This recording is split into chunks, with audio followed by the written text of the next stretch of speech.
You left, and nothing happened. No silence, no regret, no ripple. And that's what haunts you. Not the love you gave, not the nights you stayed when you should have gone, not even the pain. What haunts you is the emptiness that followed. How a love so loud died so quietly. How your absence felt like a tidal wave inside your chest, but barely made a dent in his. He went on. You dissolved. And in the quiet, you asked yourself the question no woman ever dares say aloud. Was I ever real to him? Because if you were, if your touch, your truth, your presence meant anything, then why didn't the silence echo? Why didn't he ache?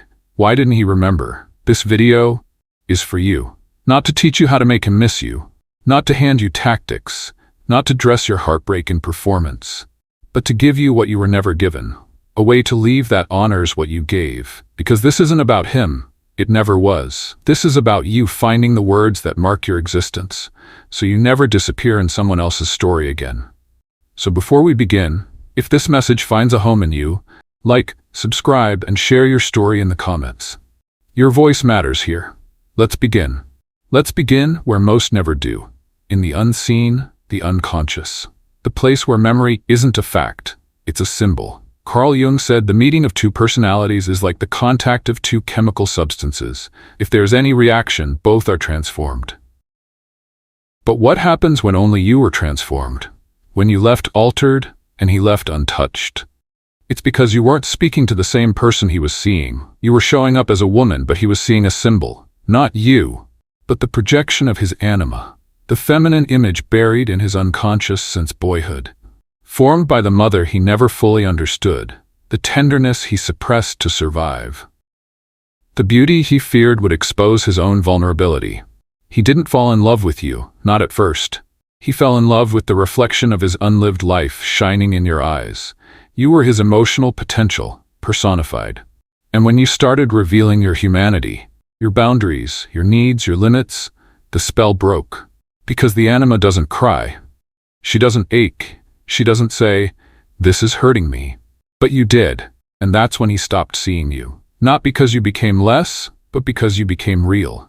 See, men don't forget women because they were perfect. They forget women when their story with her lacks symbolic closure. When her departure is unfinished, silent, blank, he fills in the gaps with ego, with convenience, with amnesia. That's why disappearing doesn't haunt him. It frees him. Because the unconscious forgets what isn't named. But here's the truth. What you suppress becomes your fate. And what you speak, with clarity, with calm, with presence, becomes your imprint, your psychological echo. Jung called this individuation, the process of stepping out of your projections and becoming who you truly are.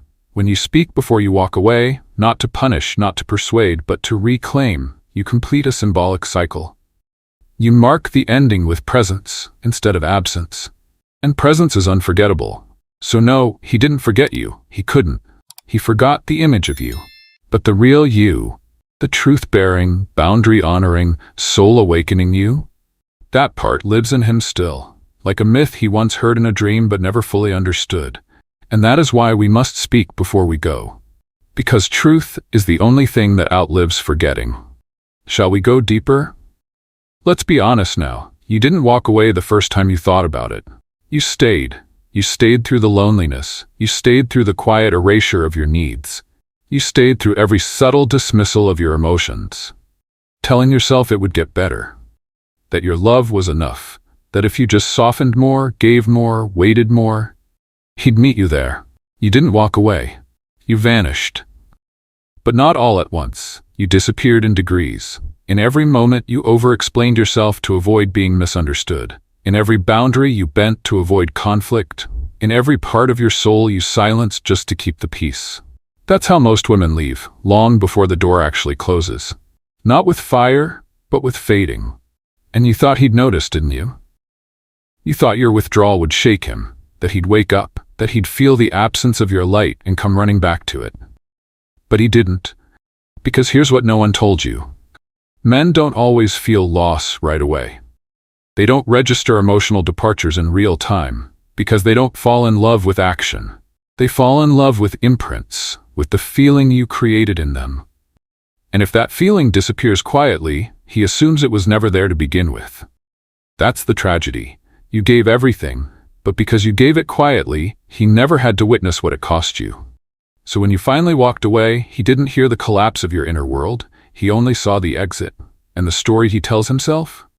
That you gave up. That you left. Because the silence left space for his ego to rewrite the ending. This is why some men forget. Because you left like a ghost. And ghosts can't hold mirrors. But I want you to hear this with your whole heart. You were never forgettable. You were invisible only because you turned down your own volume. And you learned that somewhere, maybe in childhood, maybe in your first heartbreak, that being chosen meant being quiet. That love was earned through endurance. That self-sacrifice was the price of being kept. But presence, real presence, doesn't require you to shrink. It requires you to stand. And that's what he felt in you, even if he never named it. He didn't fall for your effort. He fell for the stillness in you that made him feel something real. The part of you that wasn't performing. The part of you that wasn't asking, just being. You weren't his type. You were the moment he met a version of himself he didn't know existed, and that terrified him. Because that version, the one who could meet you at your depth, it wasn't fully formed yet. It still lived in his shadow. So instead of rising to meet you, he pulled back. Not because he didn't care, but because he didn't know how to carry the weight of your clarity. He mistook it for confrontation. He called it too much. He labeled your longing as drama. But it was never drama. It was depth. And not every man is ready to stand in front of a mirror that doesn't flinch. Now let's talk about pattern disruption. Because I know what you've done before. You've tried to be reasonable. You've tried to be understanding. You've tried to be the exception, the woman who could love him into awareness. But here's the truth. You cannot outlove someone's unpreparedness. You cannot heal their emotional illiteracy by bleeding grace. That's not love, that's martyrdom. And it's time to end that cycle, not with rage, not with revenge, but with reclamation. You don't need to prove your pain. You need to honor it, because the woman who tries to explain herself into being understood ends up erasing herself one sentence at a time. But the woman who simply stands in her truth, without defending it, without diluting it, without dramatizing it, she becomes unforgettable. Because men don't remember performance, they remember presence. They remember the one who didn't just love them but saw them, held a mirror to them, made them feel possible, even if they weren't ready to meet that possibility. That's you. You weren't just love. You were a threshold, a turning point, the quiet storm before the transformation he still resists. So now you stand at your own threshold. You've tried everything, the softness, the silence, the strategy. Now it's time for something else. Not another conversation, not another goodbye, not another breakdown of how you feel. Just one sentence, spoken slowly, clearly, like a woman who no longer needs to be heard in order to exist. Because you are not walking away to be chased. You are walking away to be whole. Are you ready? I'll give you the words. Not words to make him feel, not words to shake him awake, but words to remind you that you never disappeared. You were always there. And now it's time to mark that truth so he never forgets. So now, here we are. You've descended into the truth of your silence. You've remembered the weight of all that was left unsaid. You've faced the ghost of yourself that lingered long after he forgot to look back. And now you want to know, what do I say before I walk away so I'm never erased again? It's not a monologue, not a plea, not a performance, it's one sentence. Spoken not from your wounds, but from your wholeness. Here it is, I gave you something sacred, and you treated it like it was ordinary. Today, I choose to remember myself. Let's break it down, because each word carries weight, and this isn't for his understanding, it's for your liberation. I gave you something sacred. You did. Whether he saw it or not, whether he met you at your level or fled from it, you know what you offered. Your openness, your softness, your undefended heart. That's not ordinary, that's holy. In a world that teaches women to armor up, you stayed available. You chose to let someone see you, not in fragments, but in fullness. You gave the kind of love that isn't casual, it's ancient, elemental, the kind of love that doesn't come from effort, but from essence. And when a man is handed something sacred, before he's become sacred himself, he doesn't recognize it. Not because it wasn't valuable, but because he wasn't ready to hold it. So he treats it like anything else. like an option, a placeholder, a moment. He mistakes your grace for ease. He mistakes your patience for passivity. He mistakes your willingness for weakness. But in speaking this first line, you are naming it. You are saying, I know what I gave and it was never small. And that's the beginning of reclaiming your story. And you treated it like it was ordinary. This is not blame. This is not about putting him on trial. It's a mirror. Clean, silent, and unflinching. Because the hardest thing to accept is that some men can't receive the very thing they're starving for. They want connection. They want devotion. They want to be loved by a woman who sees through them. But when that love arrives, unfiltered and radiant, they shrink. Because the soul doesn't respond to charm. It responds to truth. And truth, when you've spent a lifetime avoiding it, feels violent. So instead of rising, they run. They numb. They call you intense. They flirt with the superficial because it's safer than the sacred. But when you speak this sentence, you're not punishing him for that. You're simply refusing to let your sacredness be misnamed. Because if you don't name it, he'll remember it as nothing. And you'll remember yourself as forgettable, but you're not. You were a mirror he turned away from. Not because it was broken, but because it was accurate. Today, I choose to remember myself. This is the pivot. This is the turning point from ache to authority. You're not asking him to remember you. You're choosing to remember yourself. This is the most profound form of individuation, to step back from the projection, to reclaim your reflection. Carl Jung said, the privilege of a lifetime is to become who you truly are. And that begins here. Not in a therapist's office, not in a new relationship, not in years of silence. It begins in a single, conscious moment. When you stop orbiting someone else's capacity and begin returning to your own. You are saying, I will no longer allow your inability to recognize me to determine how I see myself. This is not a performance, it's a ceremony. Because the woman who remembers herself, even in the face of being misunderstood, leaves an imprint that no man ever forgets. Not because of drama, not because of games, but because truth lingers. Not in his conscious mind, not in his memory, but in his unconscious, in the part of him that still craves what he was once offered and couldn't hold, in the silence after his next argument, in the hollowness after his next conquest, in the middle of the night when he realizes he's surrounded by affection but starved for depth. And in that moment, you will return to him, not as a name, not as a regret, but as a symbol of the woman who chose herself when it would have been easier to vanish. Let's be clear now. This sentence isn't magic. It won't open his eyes overnight. It won't redeem the story. And it won't give you back what was lost, but it will give you something else. Completion. Because when you speak it, not to wound but to witness yourself, you end the pattern. The pattern of overgiving, of underbelonging, of disappearing for the sake of being kept. You mark the ending with presence. And presence doesn't beg to be remembered. It demands it without force. So speak it. Let it land in the room like a prayer. Then let it fall silent. No elaboration, no defense, just truth, and walk. Because truth, once spoken, doesn't need an audience. It needs alignment. You've spoken the sentence. The air feels different now. Heavier maybe, but clearer. That sentence didn't just mark the end. It marked you. Now comes the part most women overlook. And it's not because you don't care. It's because you've spent your life being told how to love, but never how to leave. So here's the truth. Men don't forget women who leave with truth. They forget the ones who vanish in silence. Because silence without presence becomes absence. But presence echoes.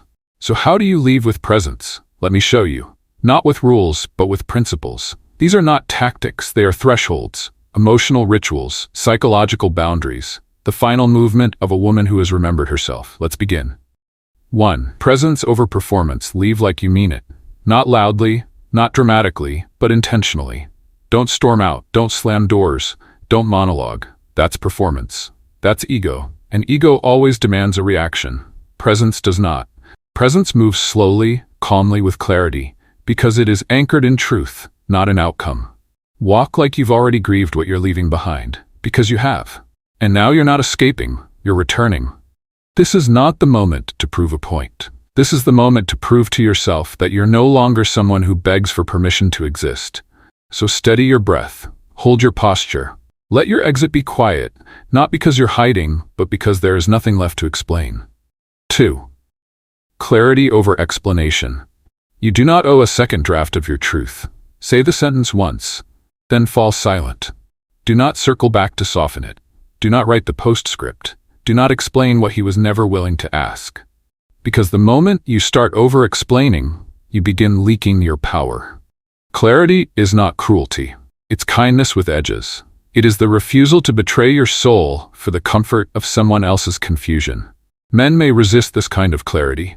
They may try to bait you into more conversation. They may accuse you of being cold. Or worse, they may go silent and leave you doubting yourself. Let them. Because here's what you must remember. A man's inability to sit with your clarity is not your invitation to dilute it. Leave him with the sentence, not because it hurts him, but because it honors you. 3. Stillness over reaction. After you leave, the tests will come. He may text. He may call. He may say all the right things or nothing at all. And you will feel it. The ache to respond, the impulse to clarify, the longing to be seen just one more time. That is the old pattern. That is the part of you that equated being wanted with being worthy. But you're not that woman anymore. You're not reacting. You're rooting. And rooted women don't chase closure. They create it. In stillness. In self-trust. In the quiet certainty that what is meant to find you will never require self-erasure. This is the difference between moving on and moving through. You're not numbing. You're feeling everything. And still you're not folding. Stillness is not weakness. It is the presence that lingers long after chaos has been forgotten. Let that be your legacy. 4. Dignity over drama. Dignity is not detachment. It's not apathy. It's not pretending you don't care. Dignity is grief with a backbone. It's the knowing that you can mourn something without returning to it. It's the strength to say, I loved him, and I still walked away because I finally loved myself more. Drama tries to control. Dignity releases. Drama looks backward for answers. Dignity walks forward with clarity. Drama shouts. Dignity whispers, this ending doesn't define me. It refines me. You don't need to collapse into his silence. You don't need to match his indifference. All you need to do is not disappear. Let him feel your absence like a presence that changed him, not a wound that blamed him. That is what men never forget. Not the tears, not the accusations, but the stillness of a woman who didn't need to destroy him to remember herself. Now, listen closely. Leaving in power is not easy. It's not fast. It's not clean. You will cry. You will ache. You will wonder if it meant anything at all. That's human. But pain does not mean you made the wrong choice. Pain is the echo of your own depth, reminding you that you were all in. And that matters. It matters more than his response, more than his memory, more than whether he understands what he lost. Because this was never about being unforgettable to him. It was about being unforgettable to yourself. So walk slow, say your sentence, then say nothing else. Let your exit become a symbol. Not of heartbreak, but of resurrection. Let it become the moment your soul stopped asking to be seen and finally began seeing herself. Because a woman who walks away with presence, with clarity, with stillness, with dignity, she becomes more than memory. She becomes myth. And now it's quiet. No more questions, no more reaching. Just space. But listen closely. That's not emptiness you're hearing. That's yourself returning. Your shoulders soften, your breath deepens, and for the first time in a long time, you are not waiting. Not for him to understand, not for him to come back, not for an apology that will never arrive. You gave the truth, you honored your leaving, and now you are free. Not untouched by grief, but unburdened by silence. Because the pain, it's still there. But now it has context, now it has a voice, now it has a name, and what he remembers will not be your absence. It will be the mirror you once held up to his soul. He may not understand it now, he may never be able to name it. But one day, when the noise fades, and the comfort turns hollow, and the laughter feels thin, he will feel the echo of something sacred. And it will be you. Not because you stayed, not because you begged, but because you chose yourself in a world that taught you not to. You weren't erased. You were formative. And now, you walk forward, not to forget him, but to remember you. If this spoke to you, if you've lived this, leave a comment, like the video, and subscribe. Not for the algorithm, but to remind yourself you're not alone. You've walked through fire. Now, walk home. To yourself.